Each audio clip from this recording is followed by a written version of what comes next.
신문 이야기 돌직구쇼에 오신 여러분 반갑습니다. 저는 신문 읽어주는 남자 김준입니다. 박정희 전 대통령의 생가에 불을 지른 방화범이 붙잡혔습니다. 범인은 박근혜 대통령이 하의를 하든 자결을 하든 둘 중에 하나를 하라고 요구했던 것으로 밝혀졌습니다. 이 범인이 방화를 한 이유와 까닭은 무엇인지 잠시 후 저희 돌직구쇼에서 보도해드리겠습니다. 오늘 조간신문 어떤 뉴스 보도하고 있는지 지금부터 저와 함께 하시죠. 먼저 동아일보입니다. 촛불 민심에 떠밀린 야당, 탄핵을 두고 우왕좌왕하는 모습을 보였습니다. 여당에서는 4월 퇴진, 6월 대선을 당론으로 확정했는데 어제 두 야당, 정확히 말하면 새 야당이지만 더불어민주당과 국민의당의 입장이 갈렸습니다. 결국 오늘 탄핵을 하겠다던 야당의 입장은 수포로 돌아갔습니다. 다음 신문입니다. 이번에 한국일보입니다. 역시 한국일보도 일면에 보도하고 있습니다. 꼬여버린 탄핵 정국, 오늘 처리 무산, 2일 탄핵은 최종적으로 불발이 됐습니다. 9일 탄핵 얘기가 나오고 있는데 5일 탄핵 얘기도 나오고 있고요. 과연 5일과 9일에는 야당이 탄핵이라는 의견을 한 목소리로 모을 수 있을지 궁금합니다. 다음 신문입니다. 이번엔 조선일보입니다. 일면인데요. 역시 이 기사입니다. 탄핵이 2일 했다가 9일 했다가 5일 했다가 어제 하루 종일 야당은 탄핵을 두고 혼돈의 모습을 보였습니다. 혼란스러운 야당, 야권의 탄핵 배후는 균열이 생기고야 말았습니다. 다음 신문입니다. 이번엔 경향신문입니다. 청와대가 서창석 서울대 병원장을 당선시키려 모든 경쟁 후보에 과도한 인사검증을 요구했던 것으로 드러났습니다. 이 서창석 서울대 병원장, 대통령의 주치의로 들어가면서 전 이명박 정부 때는 청와대에 없었던 각종 마늘주사 등을 들여온 인물입니다. 그리고 저희 채널A가 단독 취재한 내용, 박근혜 대통령이 의무실도 아니고 파우더룸이라는 은밀한 공간에서 미용 치료를 받았던 것으로 확인이 됐습니다. 잠시 후 저희 돌직구쇼에서 단독 보도해드립니다. 다음 신문입니다. 이번엔 한겨레 신문인데요. 돌리면 나옵니다. 사진 한 장 보실까요? 어제 박근혜 대통령이 정치적 고향인 대구의 서문시장을 찾았습니다. 이 서문시장 화제로 잿더미가 됐는데 상인의 대표를 만나는 사진이 한 커트 실렸습니다. 그런데 어제 이 서문시장에서 박근혜 대통령을 맞는 상인들의 반응은 어땠을까요? 반반으로 나뉘었다고 하는데 잠시 후 보도합니다. 다음 신문입니다. 이번엔 서울신문입니다. 바로 기사 나오고 있네요. 한쪽에선 나락골이 이러니 쯧쯧 고함이 나왔고 다른 한쪽에선 와그라노 불쌍타 이런 동정의 반응도 나왔습니다. 박근혜 대통령이 힘든 시절마다 찾았던 대구, 그것도 서문시장에서 첫 반응이 불쌍타, 나락골이 이게 뭐냐. 잠시 후 더 자세한 반응 저희가 취재했습니다. 다음 신문입니다. 이번엔 중앙일보인데요. 역시 돌리면 나옵니다.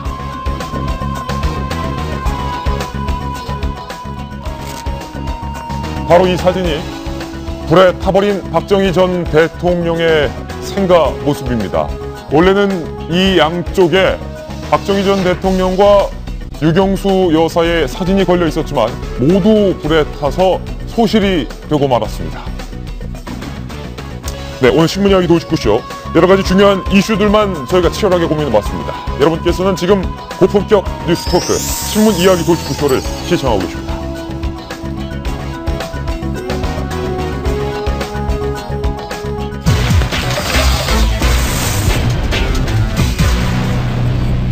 참 공교로운 일이 일어났습니다. 박근혜 대통령이 정치적 고향 대구를 찾는 동안 진짜 박정희 전 대통령의 생가는 불에 탔습니다. 저희가 준비한 첫 번째 돌직구 신문입니다.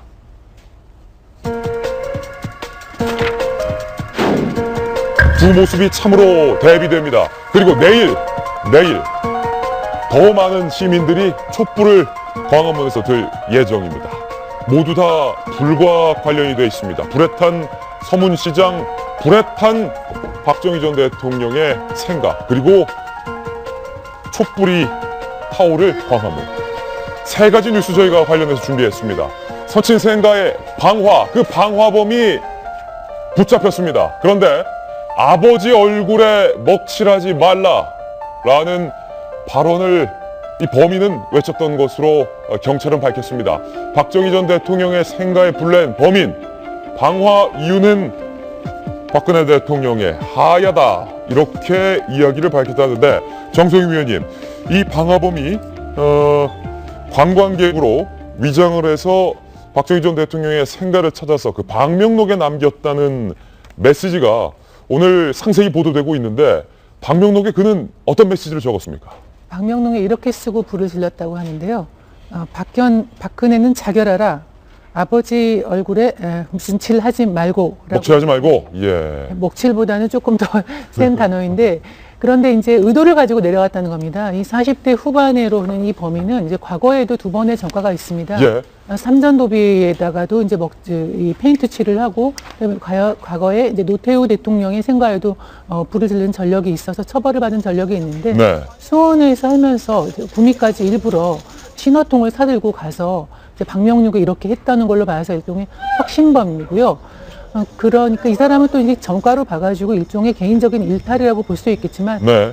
최소한 지금의 민심 위반의 정도가 굉장히 심하다 하는 것은 볼 수 있겠습니다. 한쪽에서는 아까 말한 대로 촛불이 타오르지만, 이렇게 신호까지 가지고 가서 개인적으로 응징을 하는 사람도 나타나는 것 자체가 박근혜 대통령에 대한 민심 위반이 지금 굉장히 심해지는 거 하나의 반증으로 볼 수 있겠습니다. 예, 오늘 기자들이 이 방화범 백 씨의 SNS 내용을 좀 살펴봤는데, 대통령의 자결, 처단, 죽음, 이런 게시물을 5차례 더 올린 것으로 확인이 됐습니다. 그리고 이 방화범 백 씨는 지난 28일 닭 모가지를 비틀어야 새벽이 온다라는 글도 올린 것으로 현재 확인이 됐는데요. 오늘 김광덕 전 한국일보 부장님 나오셨는데, 정치부장님 나오셨는데, 이 대통령의 자결, 하야, 둘 중에 하나를 요구했어요, 방화범이.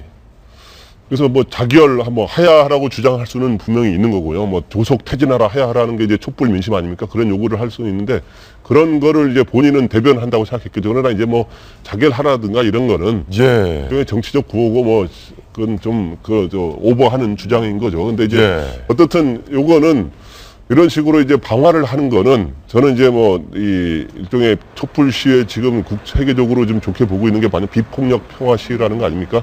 그러한 정신에는 맞지는 않고요. 그러니까 바람직한 건 아니지만, 어떻든 박근혜 대통령과 이 최순실 게이트로 인해 거기에 대한 불만, 분노와 이런 실망들을 표현하는 민심이 흉흉하지 않습니까? 그런 거의 한 모습이다, 이렇게 보이는데, 어떻든 뭐 다른 방식으로 이렇게 그런 불만들을 제대로 표출하는 게 좋은 것 같고, 근데 이제 이 사람이 보니까 그런 것 같아요. 그러니까 박사모인 것 같더라고요. 박사모.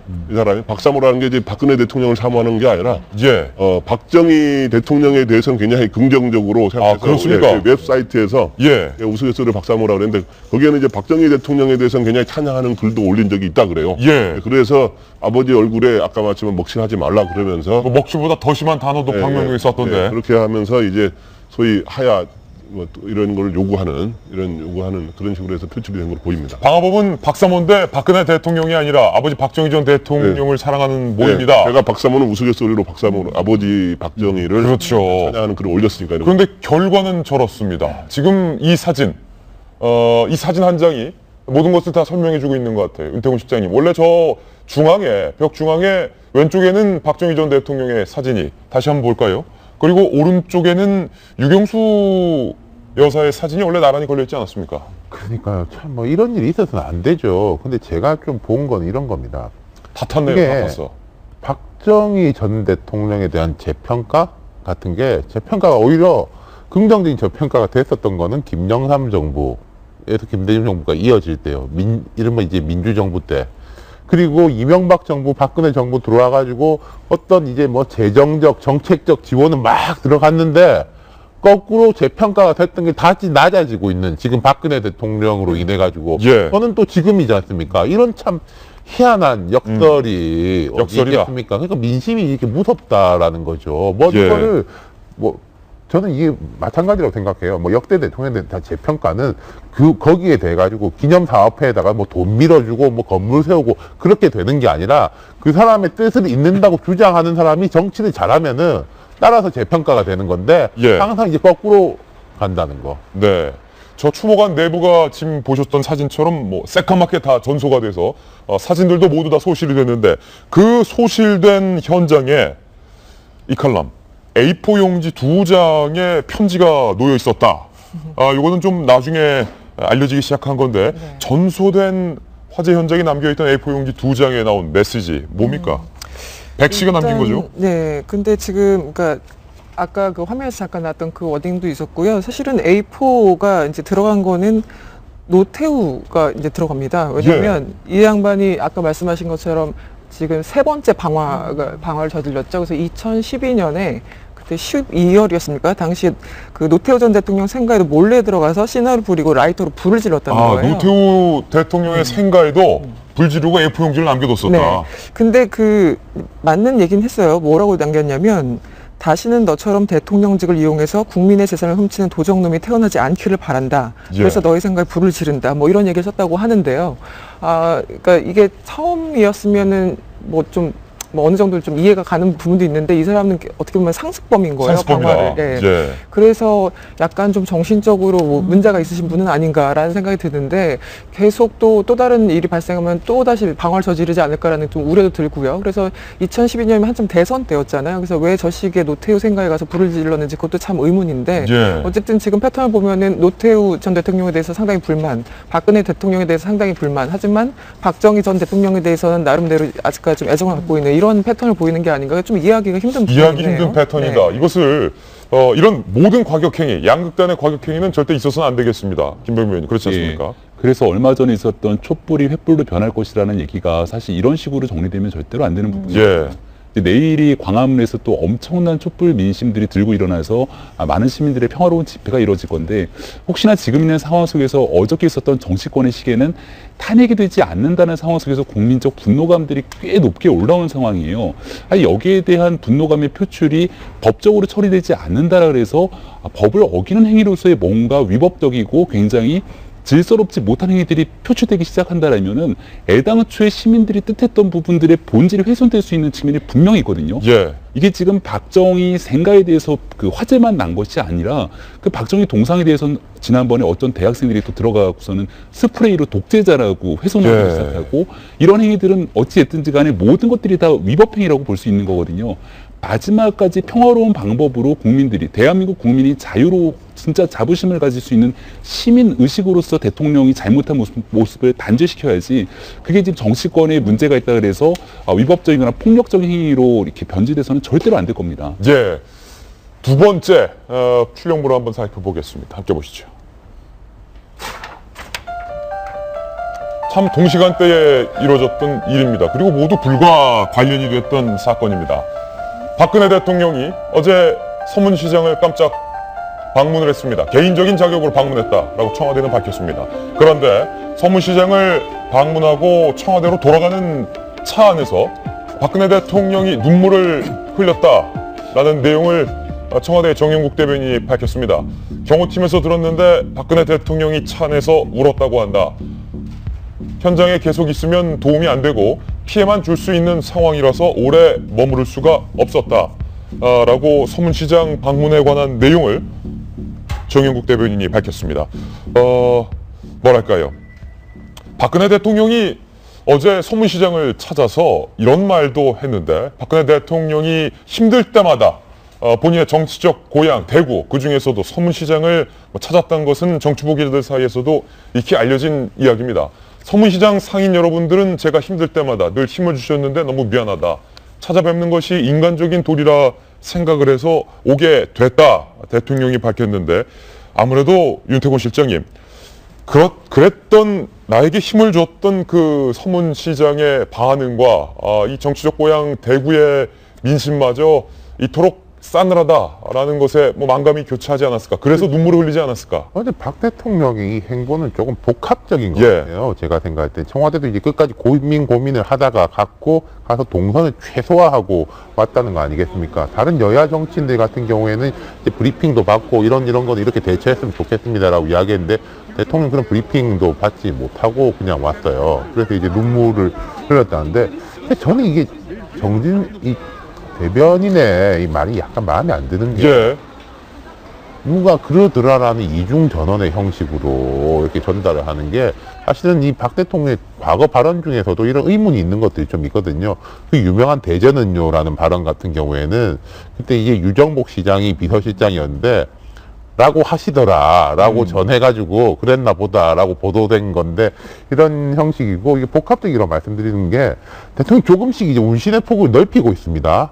국민통합위원장도 조금 이게 말이 많은 분으로 이제 임명을 했고 얼마 전에 우리 경찰 수뇌부 인사한 것도 나왔지 않습니까? 그러니까 여론을 이렇게 조금씩 보면서 한 발씩 이렇게 움직이는 것 같아요. 네. 여론이 혹시 안 좋으면은 발을 싹 걷어들이고 조금 괜찮다 싶으면 한 발 더 내밀고 이러니까 우리가 뒤에 나올 뭐 4월 뭐 사태니 뭐 이런 거에 대한 혹시 딴 생각 있는 거 아니냐라는 거하고 연결이 되는 거죠. 예, 이 대통령의 눈물의 의미, 김광덕 전 부장님 아무래도 정치부장 출신이니까 청와대도 오래 출입하셨고 어제 그 돌아가는 차에서 흘렸다는 눈물의 의미는 어떤 의미일까요? 일단 어저께 대통령의 눈물을 흘렸다고 대통령이 이제 소위 브리핑을 하지 않았습니까? 그러니까 이제 진짜 사람들이 실제로 이야기를 많이 물어보기도 하고 좀 같이 화제에 오르더라고요. 왜 눈물의 의미는 무엇일까? 눈물의 의미가 무엇이냐? 일단 박 대통령은 원래 눈물을 많이 흘리지는 편이 아니에요. 예. 지난번에 대국민 담화 2차 때 보면 울먹거리는 목소리를 했습니다만 눈물을 딱 제대로 흘린 건 아니고요. 예. 3차에서는 이제 소위 퇴진을 입장을 밝혀서 그런지 아주 담담한 목소리로 오히려 그렇게 이야기하지 않았습니까? 그래서 어저께 가서 눈물을 흘렸다는 게 이제 어느 정도 어떤 식으로 그때 뭐 눈시울을 붉힌 건지 잘 모르겠는데 저는 형태여서 근데 의미는 제가 보기에 그 세 가지가 거론되더라고요. 보니까. 세 가지, 눈물의 의미는 세 가지다. 세 가지로 아니 뭐냐 하면서 예. 근데 이제 갑 서문시장을 일단 방문해서 위로하러 방문한 거니까 거기에 진짜 자기의 정치적 항상 어려울 때마다 자기의 힘을 주었던 서문시장이 불타있는 모습을 보면서 그 모습이 그 안타깝기도 하고 그게 또 자신의 처지와 오버랩되는 예. 이런 거를 보면서 그 안타까운 그 불타있는 모습을 보면서 그런 식으로 눈물을 흘렸다는 부분도 있고 또 하나는 또 그 시간 직후에 또 그게 찾은 시간이 한 1시 반이나 2시 사이 아닙니까? 근데 이제 한 3시 넘어서 이제 또 자기 아버지의 생가마저 전수됐다. 또 하면서 예. 또 내가 나와 그 최순실 게이트로 인해서 아버지한테도 먹칠한 거 아니냐라는 그러한 느낌, 자괴감 이런 것들. 그리고 또 하나는 서문시장이 항상 자기한테 힘을 줬던 곳인데 이번에 갔더니 자기가 기대한 것만큼 예. 그 정도의 반응은 아니어서 거기에 뭐 환영과 뭐 반대의 두 갈래 움직임이 있지 않았습니까? 네. 반응이 이제 좀 어찌 보면 쿨했던 거죠. 싸늘한 측면도 있었고 그래서 그런 것들이 그 소위 어느 거자라는 논쟁이 있었는데 사람들 사이 보니까 뭔가 좀 복합적으로 저는 그런 것들이 복합적으로 합쳐져서 예. 눈시울을 붉히지 않았나. 예. 서문시장 상인연합 회장인 김영호 상인연합 회장의 발언 저희가 인터뷰했는데 들어보시죠. 주로 화재 상인들 가슴 아프다 그런 이야기를 주로 하셨어요. 둘러보시면서 보니까 너무 가슴이 아프고 본인이 어려울 때 서문시장에서 많은 힘을 줬는데 가슴이 아프고 그런 이야기를 했어요. 박근혜 대통령 하면 역시 시장 정치 아니겠습니까? 네. 지금 말한 대로 박근혜 대통령은 사람들을 많이 소통을 하거나 많은 사람들과 만나는 스타일이 아니라서 대통령이 만난다고 하면 시장 상인들입니다. 벌써 서문시장 방문이 지금까지 4번이었고요. 대통령 재임 시절에 1번이고 어제가 이제 마지막이라고 하면 좀 이상한데 5번째 방문이었는데 저렇게 새까맣게 탄 곳을 방문하니까 대통령 스스로도 이제 만감이 이제 교차했을 거라는 생각이 예. 들고요. 또 저렇게 어제 외부 일정이 대통령이 그동안에 그 최순실 게이트가 터진 다음에 첫 번째 외부 방문입니다. 35일째 만인데요. 처음으로 이제 기온을 내서 나갔을 곳인데 그곳이 저곳이었기 때문에 대통령으로서 만감이 교차해서 마음이 안 좋고 그래서 아마 돌아오는 차에서 눈물을 보였을 수도 있을 것 같아요. 거기까지는 참 좋다고 생각하는데 네. 그런데 그 다음에 이제 눈물을 흘렸다라고 전환한 것 자체는 좀 정치적인 의미가 있다. 왜냐하면 이 지금 대통령의 저런 처지에 대해서 안타까워하는 동정 여론도 많았기 때문에 일정 부분 있기 때문에 그 동정 여론 플러스에서 좀 지금 아까 얘기했지만 그 스스로 내려놓는 모습을 보이면서 어떤 보수층의 지지층 결집을 하기 위한 어떤 약간의 그 행보를 보였는 거에 대해서 약간 떠본 것도 있는데 아까 말한 대로 싸늘한 반응이 나오니까 그런 것도 좀 안타깝고 그렇게 해서 자체에 좀 순수한 것과 함께 또 아까 눈물 흘렸다더라까지 나온 그거는 뒤에는 없었으면 더 좋았을 것 같은 느낌은 들어요. 아까 말한 거를 한마디만 보완하면요. 예. 바로 이 눈물을 흘렸다는 거를 기자들이 본 것도 아니고 이런 식으로 이런 민감한 시기에 또 퇴진하겠다는 시기에 가서 이렇게 흘린 거는 좀 정치적 너무 의도가 있는 거 아니냐 해서 좀 그런 안타까움 그렇게 좀 잘못된 거 아니냐. 아닌가. 그리고 오히려 기자들이 같이 가지 않았잖아요. 기자들이 가서 그 주민들한테 어떤 식으로 하는 거를 그대로 봐서 기자들이 목소리로 전달하는 게 그게 바람직한 거지. 그래서 어저께 그러한 간접적으로 이렇게 한 거는 좀 정치적 의도를 가진 거로 예. 논란이 있을 수 이 있어요. 눈물이란 단어에 여러 가지 함의가 포함되어 있군요. 이번엔 세 번째 뉴스입니다. 그 서문시장에서 박근혜 대통령에 대한 민심이 두 갈래로 표출이 됐습니다. 함께 보시죠. 열불대 환영이다. 뭐 이렇게 표현해보면 적당할 것 같아요. 15분 남짓 방문을 했는데 대구의 민심은 엇갈렸습니다. 먼저 박근혜 대통령에 대해서 환영하는 목소리부터 들어보시죠.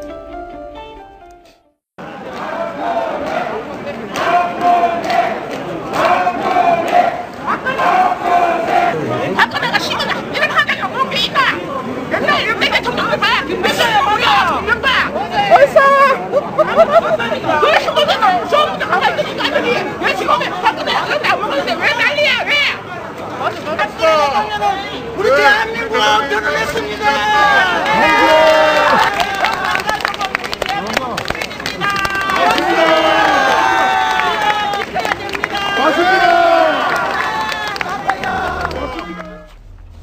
네, 박사모 회원들이 일부 시장에서 이렇게 외치기도 했고 또 시장 상인들 중에는 불쌍하다라는 반응의 목소리도 나왔다고 합니다.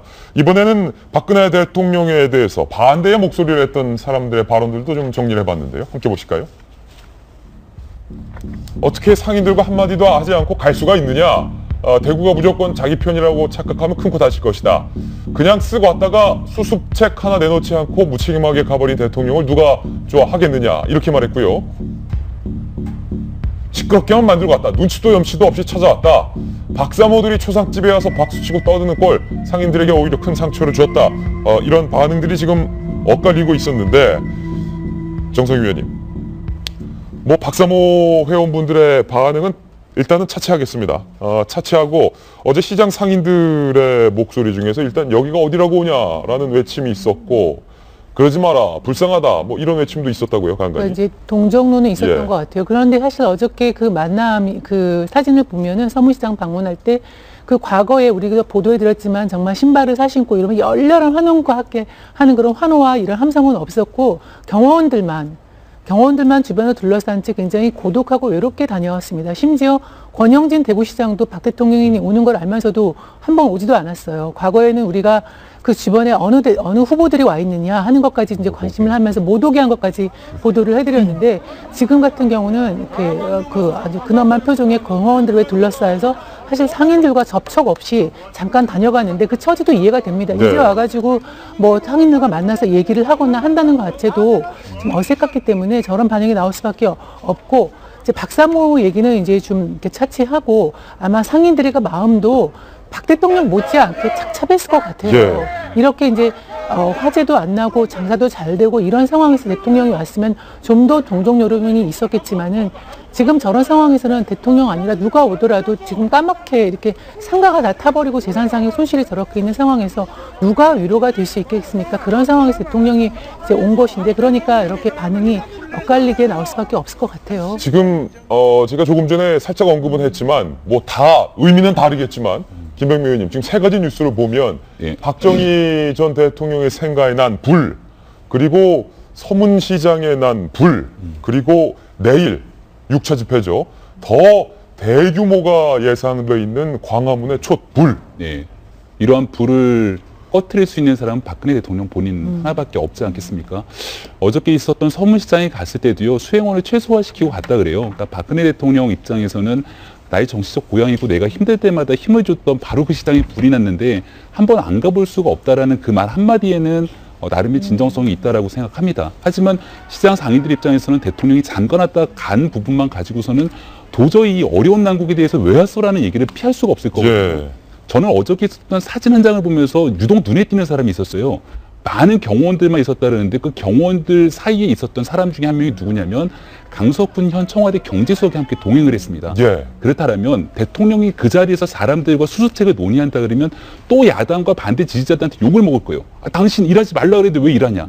박근혜 대통령은 사람들을 손잡고 10분 정도 위로하고 돌아오면 되는데 적어도 그 자리에 남아있어야 되는 사람은 경제수석이라든지 진짜 이 사태에 대해서 어떻게 지원책을 논의할 것인지에 대한 사람이 남아서 뒷수습을 하는 모습을 보였더라면 대구에 있는 사람들이 이 정도까지 분노하지는 않았을 거라고 생각합니다. 경제수석 뭐하러 따라가냐. 뭐하러 따라가냐는 거예요. 제가 하고 싶은 말이 그겁니다. 짧게 예. 좀 보태고 싶은 게, 그러니까 대통령이고 청와대 관계자들에 대해서 이야기를 하고 싶어요. 네. 정영국 대변인이 이제 경호원이 봤는데 울었다더라. 그리고 아까 이제 우리 김진 앵커가 15분이라고 그랬지 않습니까? 원래 기자들이 다 10분이었었어요. 그럼 청와대 대변인이 수정했어요. 10분이 아니라 15분입니다. 예. 그 앞에 뭐 잠이 보약이 아니라 잠이 최고라고 말씀하셨습니다. 이게 지금 청와대 홍보라인이 저는 도대체 무슨 생각 갖고 이런 말들을 하시는 사람들인지를 이해할 수가 없네요. 예. 박근혜 대통령의 서문시장 방문 그리고 박정희 전 대통령의 화재 소식 함께 전해드렸습니다. 이번엔 저희가 준비한 다음 돌직구 신문 전해드릴 텐데요.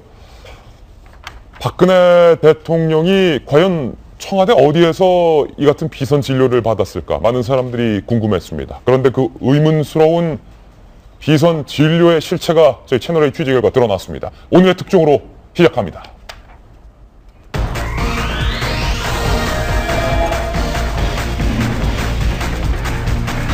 의료 게이트, 약물 게이트라고도 언론은 쓰고 있습니다. 제가 준비한 다음 돌직구 신문입니다.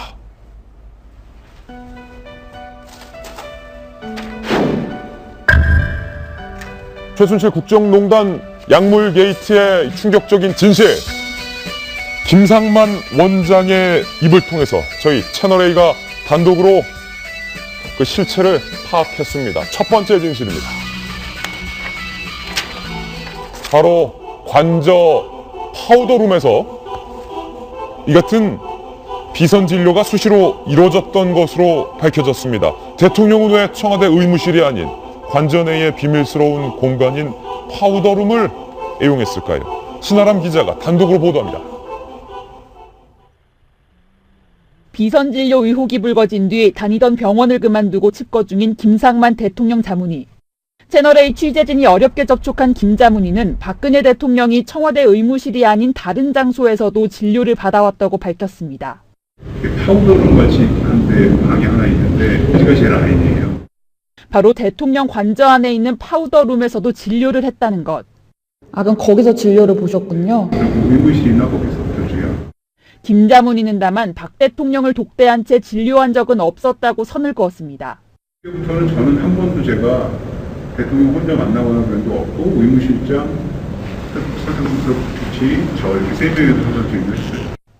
프로포폴 투약 의혹에 대해서도 박 대통령에게 프로포폴을 처방한 사실이 없다고 부인했습니다.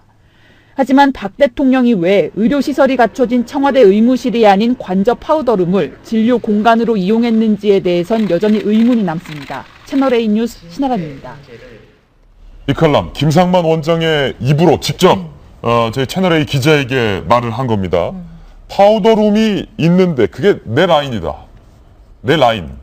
그렇죠. 그러니까 의무실이 있는데 저는 이해가 갑니다. 그 세월호 7시간 동안 도대체 어디 계셨냐. 온 국민들이 여전히 궁금해하고 무엇을 하셨는지 궁금해하는데요. 어쨌든 지금까지 나온 청와대의 어떤 그 해명을 들으면 어쨌든 관저에 있었다라는 거잖아요. 예.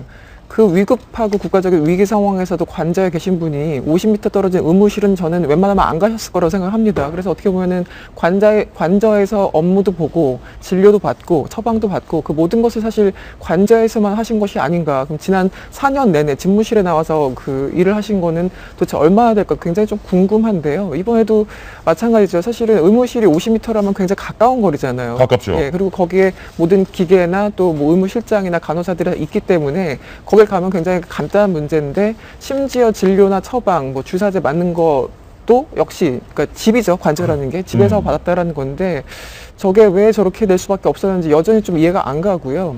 일단 김상만 씨는 끝까지 이제 얘기를 하는 게 뭐냐면 자기는 진료만 했고 직접적으로 그 주사를 적에는 그 간호사들이 와서 이제 간호장교들이 와서 했다. 그래서 서로 마주칠 일이 없었다라고 얘기를 하면서 그동안 그 조모대위나 신모대위가 계속 해명했던 것과 약간 좀 말이 맞는 부분도 또 있어요. 서로 마주치지 않았다라는 식의.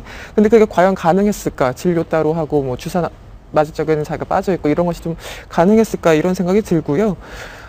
그 청하고 안가 이런 표시가 있었다고 했잖아요. 왜 진료 기록부에. 그러니까 지금 보니까 이제 청은 의무실 얘기하고 안가는 관절 얘기한다고 해요. 그래서 이제 왔다 갔다 했겠지만 주로 그러니까 대통령은 관저에서 나오지 않으신 것 같아요. 안가, 관저. 그렇군요. 뭘 하던 간에 이제 나오지 않고 그냥 관저에서 모든 일을 해결했다고 하는데 그러니까 이제 비서진들하고 소통이 안 되는 거고 세월호 7시간 문제가 나는 거고 그런 어떤 악순환이 계속된 게 아닌가 생각이 듭니다. 네. 자, 파우더룸이 저는 솔직히 좀 생소한데 이 남자라 그런지 모르겠는데 김 부장께서는 오랜 시간 청와대 출입도 하셨고 정치부장이셨으니까 파우더룸이 청와대 안에 꽤 큰가 보죠. 이런 주사 치료도 할 정도면. 저도 뭐 파우더룸이라는 말에 대해 익숙하지는 않아요. 예. 파우더룸이 이제 그 화장하는 방이라 관저에 이제 그런 게 있다는 건 들어봤어요. 아, 있다는 건 들었습니까? 예. 근데 그 규모를 제가 직접 보지는 않았으니까 그러는데 아마 박 대통령이 사실은 다른 남성 대통령들하고 달리 이제 대통령이 아침에 일어나면 사실 화장하고 머리 손질하고 하는데 시간이 꽤 많이 걸린다라는 대통령하고 그래서 출근 시간이 굉장히 늦어진다. 예. 그래서 관저 사실은 본관에 안 가고 관저에서 근무할 때가 많다라는 이야기는 그 전에 사실 들은 적이 있어요. 그래서 아마 이제 그러기 때문에 굉장히 그 뭐 화장하는 시간이라든가 머리 손질하는 시간 많으니까 이제 그 같이 하는 그러니까 광이 제가 보기에 꽤 될 거로 보이고 지금 이번에 소위 말해서 이제 이 김상만 자문의죠. 이 자문의가 일종의 공식 주치나 이제 의무실장이 아니라 비록 자문의로 나중에 기용되긴 했습니다만은 그래서 이 사람을 통해서 한 거는 이제 공식 치료가 되긴 합니다만은 좀 비선 진료라는 뭐 이런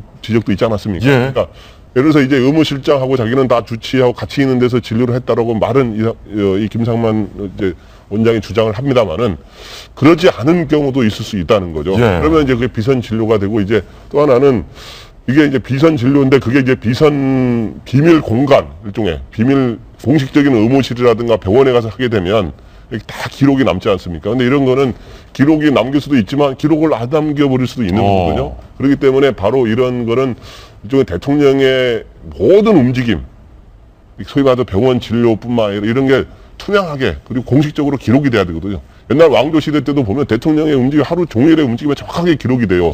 그렇기 때문에 그렇지 못할 가능성이 있고 그러다 보면 공식 처방을 받지 않는 진료가 이루어질 가능성을 배제할 수 없다는 문제가 있고 또 하나는 대통령이 왜 그럼 여기에서 이렇게 했느냐면은 아까 하지만은 대통령이 관저에서 그 역대 대통령 중에 관저에서 이제 집무실 심지어 이제 진료까지 받고 이렇게 주로 관저에서 주로 생활한 굉장히 너무 많은 시간을 할애한 대통령 아닌가. 예. 대통령의 혈액이 청와대 밖으로 그러니까 외부의 의료기관으로 유출됐다. 역시 저희 채널에 의해서 이 같은 사실을 확인해서 보도한 바 있는데요. 김상만 원장이 그 이유에 대해서 털어놨습니다. 과연 그 이유는 무엇일까요? 직접 들어보시죠. 그 피를 갖고 온 거는 간호장교가 아니고 행정관이었다고. 검사 중에 암세포 활성화 검사 세포가 있어요. 활성화 검사가 검사 아니었거든요. 지금 김상만 원장이 박근혜 대통령의 혈액을 외부 병원으로 들고 나간 사람은 청와대 행정관이었고 남성이었다 이렇게 말했고 암세포 활성화 세포를 검사하기 위해서 혈액을 들고 나갔다. 이게 무슨 말입니까? 이해가 되는 측면이 있습니다. 우리가 어떻게 대통령이 혈액이 외부로 나갈 수 있느냐 하면서 굉장히 논란이 있었는데 오늘 설명을 들으면 이해가 되는 측면이 있습니다. 이 이제 대통령이 혈액 중에서 암세포 활성화 세포 이거는 이제 NK-셀 액티비티라고 하는데 이제 세포 같은 경우는 이렇게 여러 번 복제를 한 다음에 스스로 이제 자살을 하죠. 그런데 그 자살을 하지 않은 게 이제 암세포가 되는 거 아니겠습니까?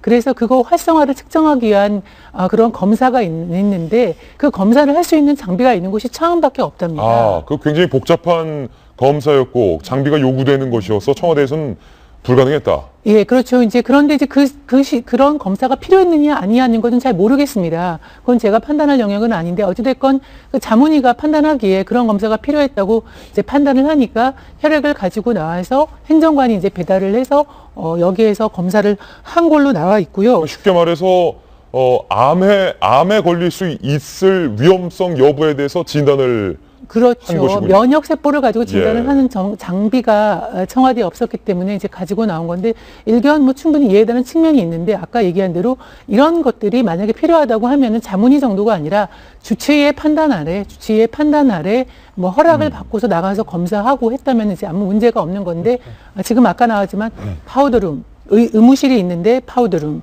그 다음에 주치의가 있는데 자문위를 통해서 혈액이 밖으로 나가고 소위 말해서 이런 대통령의 건강과 관련된 모든 정보가 그 비선, 그러니까 정확한 라인이 아닌 쪽으로 예. 간다는 거 이런 것 자체가 이제 문제라고 보는 거죠. 그러니까요. 예. 제가 애초부터 말씀드렸지만은 그 청와대 내하고 국군 서울지구병원의 시설이 충분치 않기 때문에 공식적으로 의뢰를 할 수 있는 거예요. 그런데 이거 김상만 원장 이야기 들어보면은 나는 안봉근이 들어오라고 들어갔고 왜 자문위로 들어가게 됐는지에 대해서 이게 이제 안봉근이 불렀다. 진료할 때도 그렇고 이게 주치의나 이렇게 거친 게 아니고 피를 의뢰할 때도 주치를 거쳐가지고 뭐 서울대 병원으로 가자, 차암으로 가자 할 수 있어요. 근데 이 행정관 최순실 씨 이게 귀신부름 해주는 행정관 통해가지고 가가지고 또 문제는 힐라임이라는 이름으로 해서 차원동에서 지금까지 뭐가 문제였냐면요. 이 대통령의 차트가 오픈돼 있었다는 거예요. 이 차트가 오픈돼 있었다는 말은 무슨 말씀인 거 아니?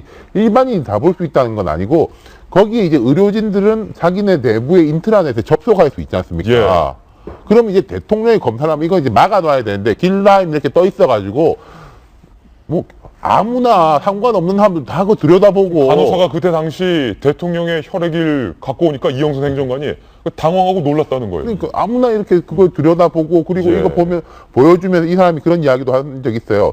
식단 좀 조절해달라. 그러니까 자문의도 아닌 사람이 그거 보고 이제 식단 조절해주고 이런 거. 그럼 두 번째 김상만 이 의사의 이야기도 자꾸 말할수록 이 사람이 약간 맹점이 보이는 게요. 그렇습니까? 그렇죠. 자, 이병석 원장은 이런 이야기를 했습니다. 나는 이 사람 얼굴을 본 적도 없다. 진료할 때. 무슨 발로 툭툭 차면서 처음에 그런 이야기 했잖아요. 대통령 예. 입가에 멍 있는 걸 보고 보톡스 맞은 것 같다라고 이제 주치의하고 이야기했다라고 해서 이병석이 무슨 말 하냐 이랬어요. 서창석 원장은 이분을 안다고 그랬어요. 두 번째 주치. 그렇죠.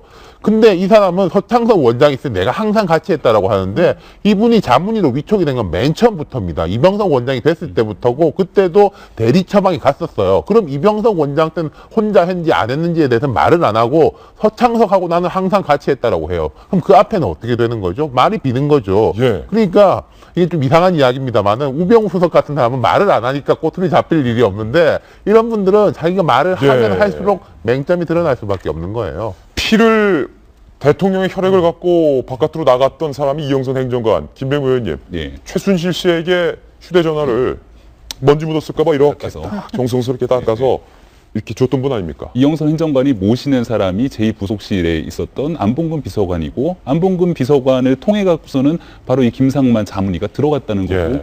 그 뒤엔 최순실 씨가 있는 게 아니냐 자연스럽게 연결이 되고요. 방금 전에 윤 실장님께서 말씀하셨던 게 굉장히 중요한 대목을 짚어주셨거든요. 바로 김상만 자문위가 저는 단 한 번도 대통령을 혼자 만나지 않았다는 얘기를 합니다. 자기를 보호해요. 그러면서 끌고 들어가는 게 서창석 주치의랑 의무실장이 항상 같이 있는 사이에서만 들어갔다고 얘기를 합니다. 근데 얼마 전에 서창석 그 주치, 지금 서울대 병원장이죠. 서울대 병원장에 대한 모든 의혹들이 집중되니까 긴급 기자회견을 열어갖고 했던 얘기가 난 잘 모른다는 거예요. 예. 그러면서 약에 대한 것들은 다 의무실장 결제 라인이 있기 때문에 내 라인이 아니에요라고 한 발 뺍니다. 근데 지금 얘기하는 거 보면은 다 그렇게 있는 데에서만 들어갔다는 거니까 서창석 주치도 다 알고 있었다는 거죠. 결국 이 모든 것들에 대한 공은 다시 서창석 주치로 넘어갈 수밖에 없는 예. 거예요. 그 서창석 주치의회 혐의가 상당히 많습니다. 의혹도 네. 상당히 많고. 그런데 오늘 또 다른 의혹이 등장을 했습니다. 이른바 의료 게이트와 관련된 두 번째 의혹입니다. 서창석 서울대병원장이 대통령의 주치의로 들어가면서부터 각종 수상한 주사제들이 다량 청와대로 반입이 됐습니다. 서창석 서울대병원장이 이른바 김영재 의원의 김영재 씨의 뒤를 봐준 것 아니냐라는 의혹까지 나오고 있는데 지금 김상만 원장과도 맥락이 다 있는 겁니다. 김상만 원장의 이른바 비선 치료를 서창석 주치의는 모두 다 알고 있었던 것 아니냐라는 의혹이 오늘 다시 한번 강하게 제기되고 있습니다. 그런데 오늘 또다시 제기되고 있는 새로운 의혹은 말입니다. 서창석 서울대 병원장을 당선시키기 위해서 청와대가 모든 경쟁 후보의 인사검증을 들이댔다. 네, 서창석 지금 현재 서울대 병원장이 대통령 주치의를 갑자기 그만두고 서울대 병원장 선거에 뛰어든다는 겁니다. 근데 서울대 병원장 선거라고 하면 뭐 직선제 선거가 아니고요. 이사회에서 그 공개적으로 모집을 해요. 그러면 서로 공모한 거에 그 자기가 이제 등록을 해갖고서는 거기 2명을 추리게 되면 그 2명 중에 1명을 낙점하게 되는 과정을 거치게 되거든요. 근데 그 과정에서 청와대가 다른 후보들에 대해서 과도하게 인사 개입을 시도했다라는 얘기들이 바로 흘러나오기 시작한 거고. 서울대 관계자 얘기 한번 살펴볼까요, 그러면? 네네. 병원장 선거에서 청와대가 개입을 한다? 이 병원장 선거에 대해서 잘 모르는 일반인이 듣기에도 뭔가 이해가 안 되는 내용입니다. 지난 5월 병원장 선거에서 청와대가 전례 없는 개입을 했다. 청와대가 서 원장의 경쟁자 견제를 위해서 지금까지 하지 않았던 선 인사검증도, 미리 인사검증도 하고 선거 날짜와 일정 공개도 잘 하지 않았다. 서울대 관계자는 이렇게 말했습니다. 의료계 인사의 발언 보시죠. 서 원장이 최순실 씨 부탁인이 들어줘야 한다며 올해 7월 중모센터장의 반대에도 불구하고 김 씨를 서울대병원 강남센터 외래 교수로 위촉한 것으로 알고 있다. 문제의 김영재 의원의 김영재 원장을 그 대단한 서울대병원의 외래 교수로 위촉했던 수상한 과정에 대해서 바로 서창석 원장이 최순실 씨 부탁인이 들어줘야 한다라고 말을 하고 다녔다는 겁니다. 그리고요, 또 다른 의료계 관계자는요, 김영재 씨가 최순실 씨에게 부탁하면 다시 최 씨는 서 원장에게 민원하는 구조로 서 원장은 사실상 최 씨의 민원 창구였던 셈이다. 그러니까 서창석 서울대 병원장, 최순실, 그리고 김영재 의원의 김영재 원장, 이 삼각 트라이앵글 관계가 굉장히 복잡다단하고 쫀쫀했다. 뭐 이거 아닙니까? 그러니까 왜 서창석 주치의가 대통령 주치의를 그만두고 서울대 병원장 선거에 뛰어들게 되는가? 거기에 대해서 상대 후보가 전임 병원장이었던 거예요. 이 사람은 연임을 시도하려고 했는데 연임을 시도하려고 했던 전임 병원장은 김영재 성형외과 의원 원장에게는 아주 부정적으로 행동을 했기 때문에 최순실 씨가 부탁해서 서울대 병원에 뭔가를 하려고 그러면 그 모든 것들이 다 비켜놓기 시작하니까 내 말을 잘 들을 수 있었던 서창석 주치의가 서울대 병원장으로 가는 게 필요했던 것 아니냐. 그 과정에서 선거에 개입한 게 아니냐. 그리고 상대적으로 지금 서울대 병원 관계자들의 증언에 따르면 전임 병원장 선거를 돕기 위해서 줄을 서지 않습니까? 거기에 줄 섰던 사람들이 실제 보직 교수에서 물을 먹는 여러 가지 현상들이 발생했다는 거예요. 21세기에 사는 대한민국에 저는 저희 딸 둘을 다 서울대 병원에서 출산해서 서울대 병원에 대한 아주 강력한 맹신이 있는데 2번 다시 가고 싶지 않은 병원이 돼버렸어요. 최순실 씨가 결국 국정뿐만 아니라 서울대 병원까지 농단을 한 셈인데요.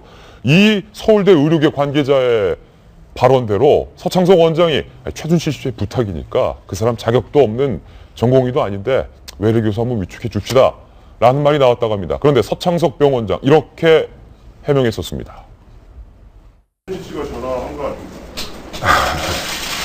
최순실 씨는 제가 진짜 본 적이 없고요. 그 이름을 들어본 적도 없습니다. 정유라 씨도 마찬가지입니다.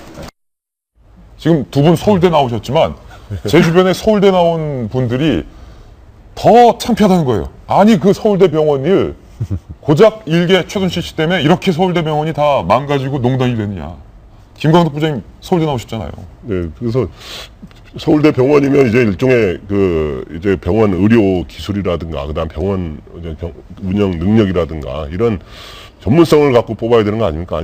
너무 당연한 이야기 같지만 여기에다가 다른 데도 뭐 정치적으로 뭐 이렇게 예를 들어서 직선한가면은 약간 정치적인 뭐 그런 뭐 득표 전략이 필요하겠습니다만은 병원이야말로 그런 게 전혀 관계없이 진짜 전문성을 뽑아야 되는데 그리고 의사라면 그리고 그래서 안 되잖아요. 그래서 여기에 이런 식으로 대통령하고 가까운 사람 그리고 최순실 씨하고 가까운 사람을 하기 위해서 청와대가 조직적으로 개입해가지고 다른 사람들을 이런 실제로 되게 어렵게 만들고 이러한 거는 있을 수가 없는 이야기고 또 서창석 원장이 된 이후에 또 보면은 이제 곧 다루겠습니다만은 여러 가지 이 김영재 원장을 대한 특혜를 제공하고 이런 게 그런 것들이 계속 잘못 뽑아놓으면 업무에서도 이제 잘못된 거로 계속 연결될 수 있기 때문에 바로 그런 문제들이 많이 나오는 거죠. 지금 그래서 뭐 서울대 구성원들이 더 화가 났다. 행배합니다. 그렇죠. 아까 우리 얘기했지만 서울대 외래교수, 저는 많이 이제 병원에서 외래교수가 붙어있기 때문에 흔히 한 줄 알았더니 서울대 외래교수는 좀 힘들답니다. 1년에 예. 10명 정도밖에 안 되는데 전문의도 아닌 김영재 씨가 이제 서울대 외래교수가 된 과정에서 이제 서창석 원장의 도움이 있었던 걸로 보여서 이제 그때도 말씀드렸지만 김영재 원장과 서창석 원장은 학교는 나오는 의대는 다르게 나왔지만 오랜 친분이 있었다고 알려지고 있어요. 사실 최순실 씨를 모를 수도 있습니다. 개인적으로. 왜냐하면 둘이 먼저 알았고 김영재 씨가 최순실 씨를 잘 진료를 했기 때문에 최순실 씨가 직접 나오지 않고 김영재 씨를 통해서도 서창석 원장한테 얼마든지 영향을 줄 수 있었고 더더구나 김영재 의원에서 만들었던 성형수술실 그것이 서울대병원에서 납품되는 그 과정에 있어서는 예. 그러면 김영재 원장이 직접 영향을 미쳤을 가능성이 있는데 제가 이제 의심을 가는 대목은 과연 이병석 원장에서 서창석 원장으로 이제 서울대 주치의가 교체되는 과정에서 누가 힘을 썼을까 하는 거거든요.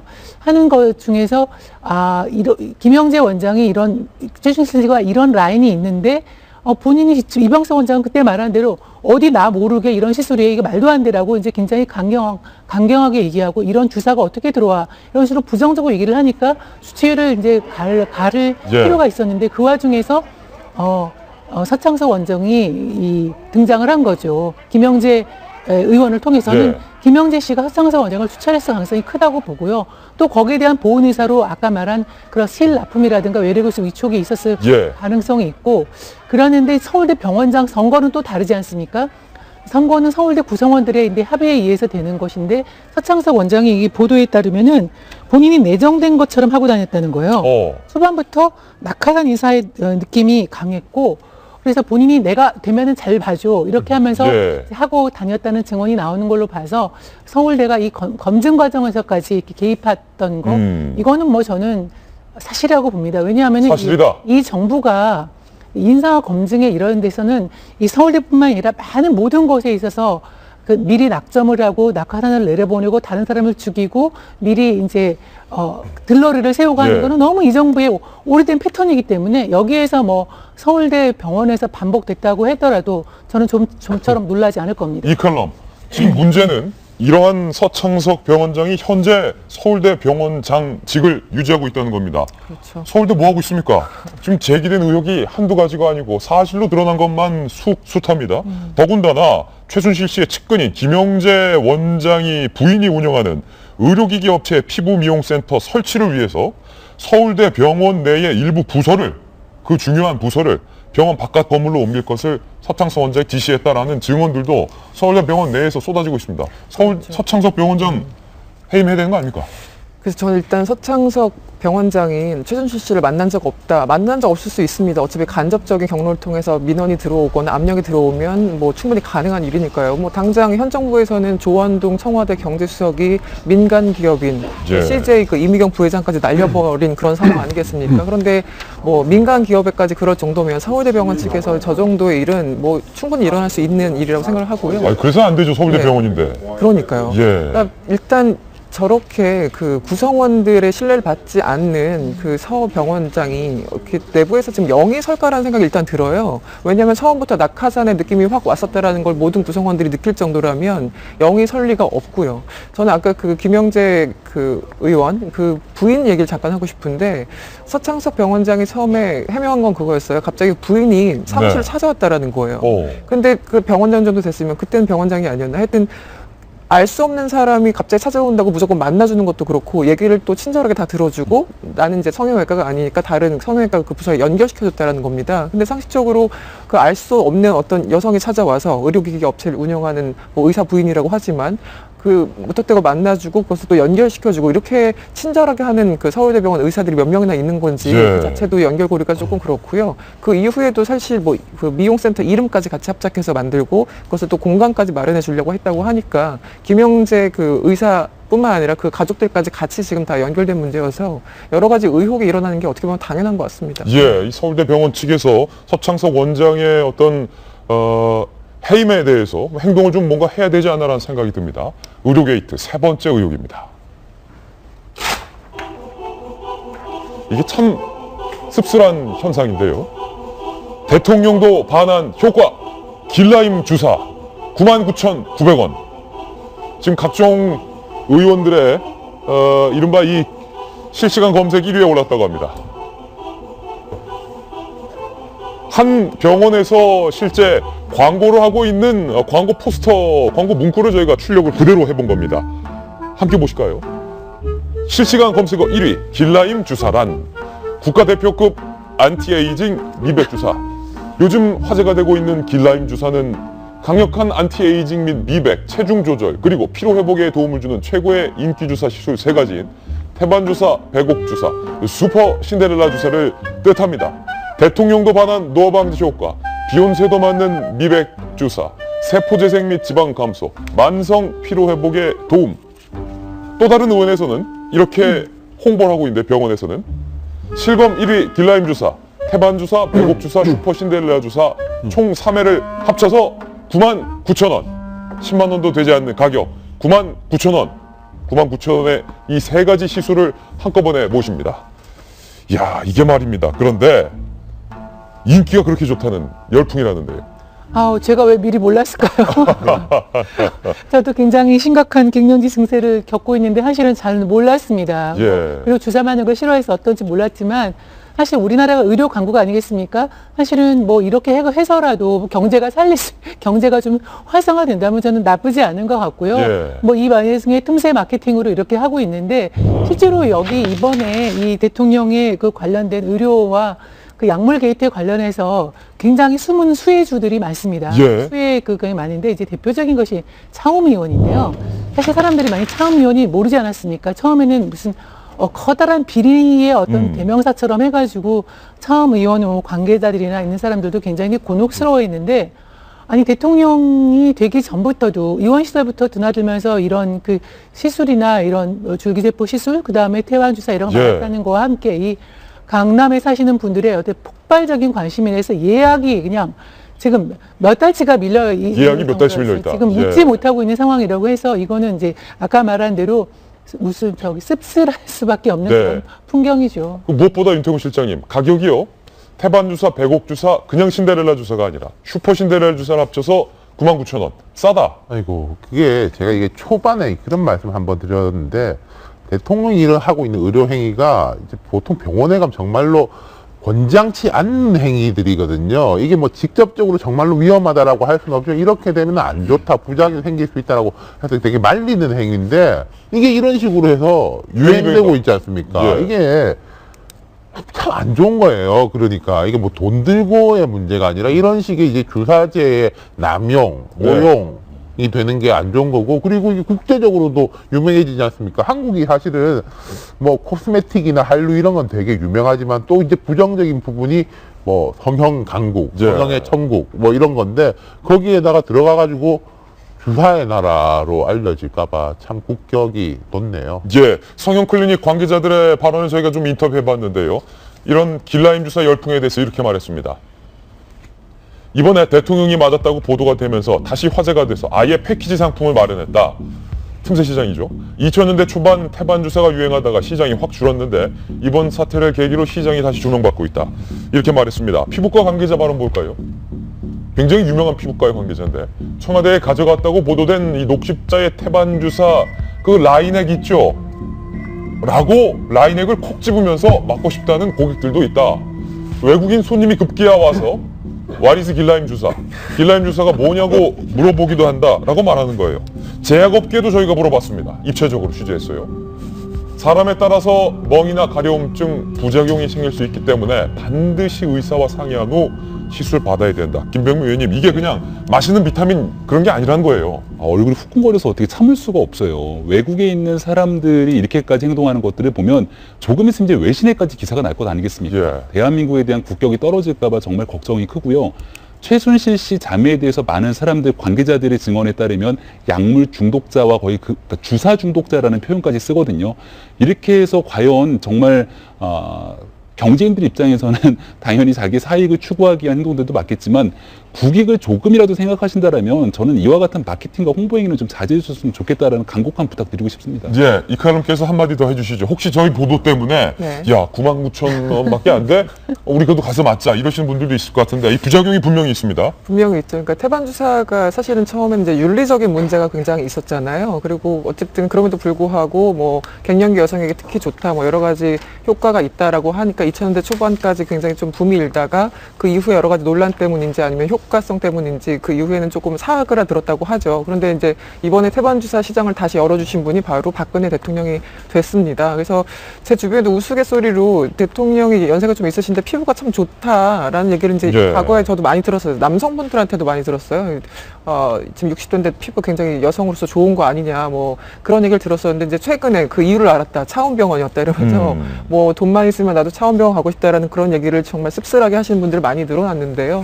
외신에서 지금 얘기를 하고 있죠. 근데 제가 어저께도 잠깐 말씀드린 것처럼 사실은 지금 최신술 게이트, 박근혜 게이트 이게 너무 커서 그렇지 사실 약물에만 집중하더라도 이거 약물 게이트, 의료 게이트로서 굉장히 예. 문제가 될 만한 사안이었다라는 생각을 다시 한번 해보게 됩니다. 예, 길라임 주사에 대한 의혹 3가지 이것으로 가름하겠습니다. 이번에는 탄핵과 대선 이야기를 본격적으로 해보겠습니다. 저희가 준비한 다음 돌직구 신문입니다.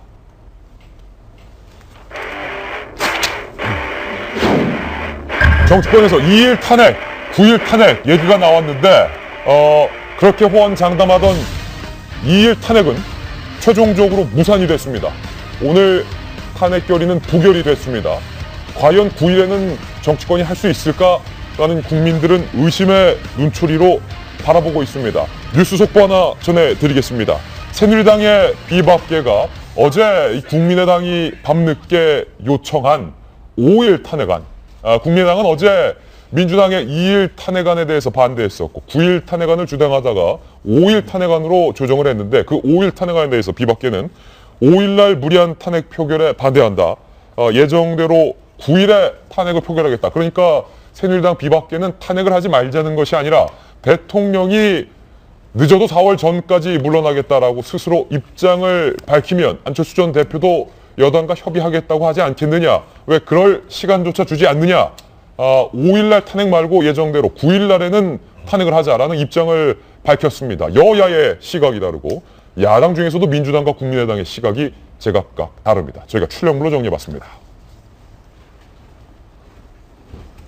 결국 오늘 탄핵은 불발이 됐습니다. 3가지 뉴스가 오늘 준비되어 있는데 첫 번째 뉴스는요. 방금 비박계의 반응도 저희가 속보로 전해드렸습니다만 새누리당 의원들의 개인 휴대전화 번호가 통째로 유출이 됐습니다. 꽤 많은 의원들에게 탄핵을 하지 않느냐, 욕설과 협박 등의 각종 문자 테러 발생했다고 하는데 이 소식부터 한번 전해보겠습니다. 김병미 의원님, 예. 이게 사실 이렇게 개인의 휴대전화까지 유출이 돼서 뭐 의원들의 활동을 방해하는 것은 사실은 과격하고 옳지 않습니다. 휴대전화 번호가 전체가 공개가 됐고요. 이것만 있는 게 아니라 이제 표창원 의원이 탄핵안에 찬성하는 사람과 반대하는 사람 그리고 주저하는 사람에 대한 명단을 공개하기 시작하면서 자의적으로 판단한 거죠. 그 자의적인 판단이죠. 거기에 해당하는 사람들로 추정되는 이제 사람에 대해서 소위 말하는 국민들이나 지지자 입장에서 마음에 들지 않는 사람들이 문자 폭탄, 전화, 항의 세례들을 쏟아내니까 그러니까 일부의 과격한 분들이 그렇게 문자 테러를 했다고 어떤 분들일지는 잘 모르겠습니다. 근데 그러고 나니까 새벽 3시까지 항의 전화 받느라 잠을 자지 못했다라고 하는 새누리당 박성준 의원의 증언이 있는가 하면 또 어떤 의원 같은 경우는 1초에 한 건씩 문자가 온다는 겁니다. 1초에 한 건씩. 그러다 보니까 정작 중요한 문자, 지금 예를 들어서 여당의 오신환 의원 같은 경우가 비주류 비상시국회의 아마 간사격의 역할을 하고 있는 걸로 알고 있는데 탄핵안을 제대로 처리하고 논의하기 위해서는 야당과 중요한 내용들에 대해 협의를 해야 되는데 핸드폰이 먹통이 돼서 문자를 볼 수가 없는 상황에 이른 거죠. 그렇겠죠. 여기 한 단계 더 나가서 정말 황당하고 좀 그런 부분들은 국민 여러분이 자제해줘야 되는 건 국민의당도 지금 이 탄핵안에 대해서 주저한다는 이유로 많은 사람들이 비난하고 있는 경우들이 생기는데 국민의당 어떤 의원한테는 후원의 계좌로 18원을 넣었다는 거예요. 18원을 입금했다. 그러니까 이거는 상식적으로 나와 의견이 다른 사람에 대한 메시지들을 얼마든지 전달할 수 있겠지만 적어도 이 탄핵안에 대한 과정과 그리고 이 하야 국면에 대한 과정 속에서 국회에 있는 정치권은 제도권 안에서 국민의 뜻에 따라 갖고서는 합의와 타협을 이루어내는 기구거든요. 그 안에서 합리적인 의정 활동을 할 수 있는 내용들을 좀 정리해 줘야지 예. 감정적으로 그렇게 모든 부분에 대한 핸드폰에 대한 테러를 가하게 된다라면은 실질적으로 아무 일도 할 수 없게 되는 거에 대한 책임 결국 국민이 떠안게 될 수도 있습니다. 네, 뉴스 속보 하나 전해드리겠습니다. 한국갤럽의 여론조사 결과 금요일에 발표가 되는데 박근혜 대통령의 지지율이 4%로 집계가 됐군요. 지난주도 박 대통령의 지지율은 4%였는데 부정평가가 뭐 91%로 집계가 됐습니다. 전주보다 2%포인트 감소했다고 하지만 93이나 91이나 부정평가가 높은 건 네 한 가지. 그러나 대통령의 지지율은 4%를 유지했다라는 뉴스 속보 전해드리겠습니다. 이 문자 테러 발단은 표창원 의원 아니겠습니까? 이게 이제 표창원 의원은 명단을 공개를 한 거고, 예. 그러니까 이제 거기에 이제 자극을 받은 이제 누군가겠죠. 이제 누군가가 국회의원들의 이제 휴대폰까지도 했다 이런 건데 참 이게 적절치 않다고 봐요. 왜냐하면은 탄핵이라든지 퇴진을 요구하는 입장에서도 어쨌든 다수를 이렇게 품어야 되는 것인데 이게 이제 압박이라기보다는 거꾸로일 가능성으로 작용을 할 게 있고요. 그리고 지금 비박계에 대해 가지고 어떤 식으로 촉진을 할 건가에 대해서 고민을 하는 데서 별로 도움이 안 될 것 같아요. 예. 민주당 내에도 분위기가 별로 안 좋고 지금 이제 비박계 아까 뭐 9일날 하자라고 한 거는 이건 사실 하지 말자라는 뜻이거든요. 왜냐하면 보십시오. 7일까지 대통령의 입장을 발표하라는 시간을 벌어주기 위한 거예요. 5일이면 며칠 안 남았잖아요. 그럼 대통령이 7일, 6일, 7일날 발표를 하면 우리가 9일날 안 할 수 있는 명분이 생긴다는 건데 5일날 투표를 해버리면은 자 내일 촛불 집회 하지 않습니까? 예. 12월 3일날 그럼 4일 일요일이에요. 5일날 그러니까 저는 이제 국민의당도 이거 머리를 써가지고 5일로 끼워 넣은 거거든요. 예.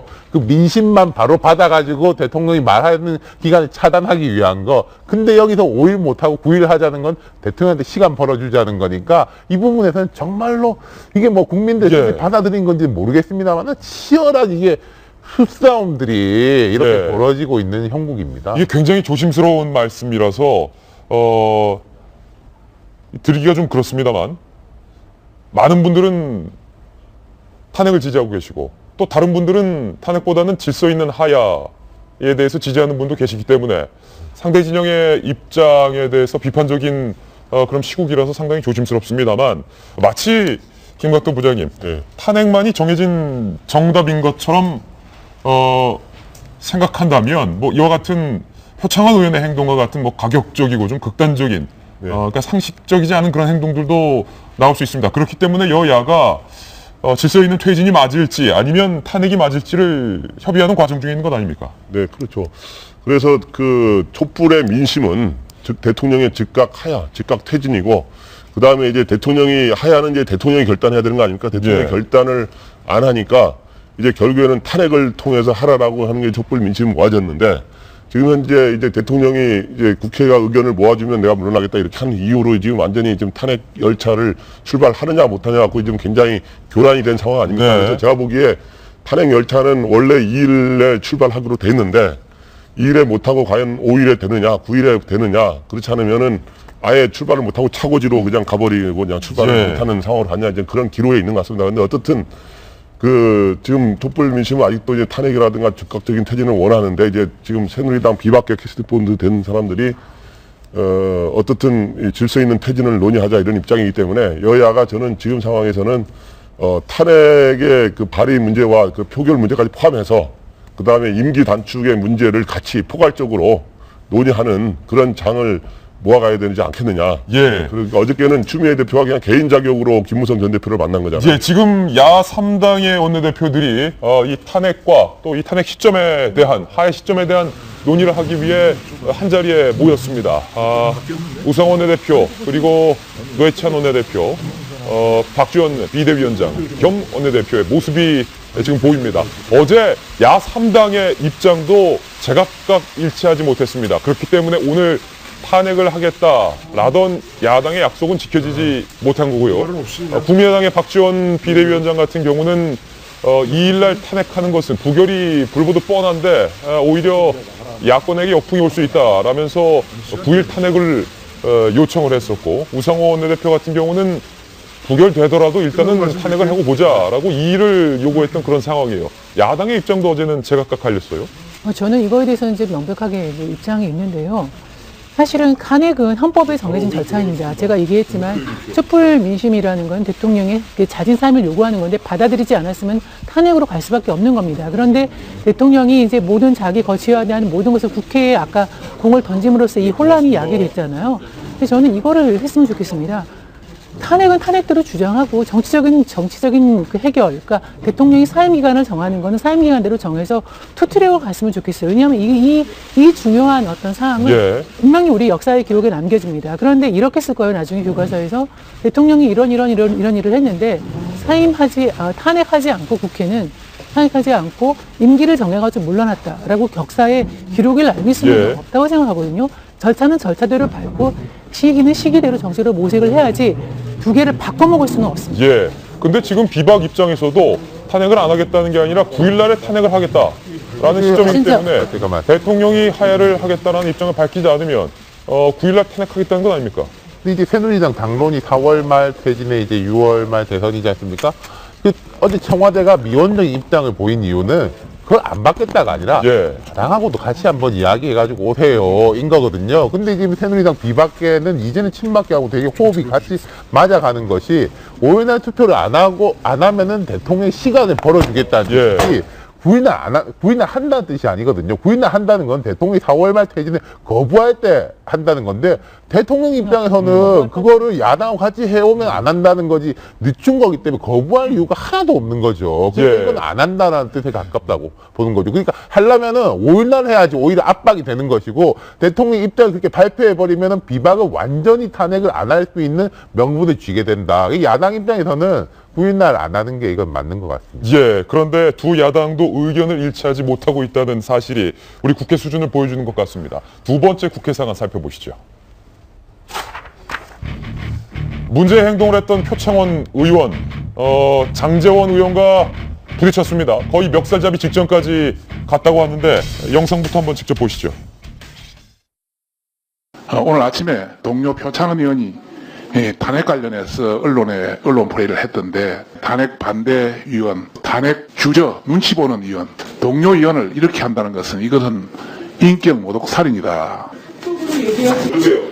마음대로 하세요. 말씀드릴 테니까. 그러니까 할 짓을 해야지 말이야. 뭐? 장재원, 왜 표창원? 이리 봐. 할지? 아니, 자, 의원님.